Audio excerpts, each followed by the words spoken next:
Hi everybody, today I'm going to show you how to reject or answer a phone call from the steering wheel when you get a call. So let's initiate a call.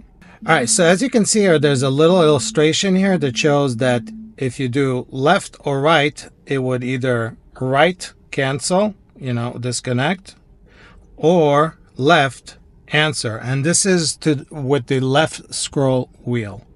Now, another question a viewer asked me is, how do you reply to incoming messages? So I'm going to initiate a message to my phone that's connected to the car, right? Okay, so I'm going to send test. And to read it, it says, press the microphone. Google Voice says, test. And if I want to reply back, I would press this.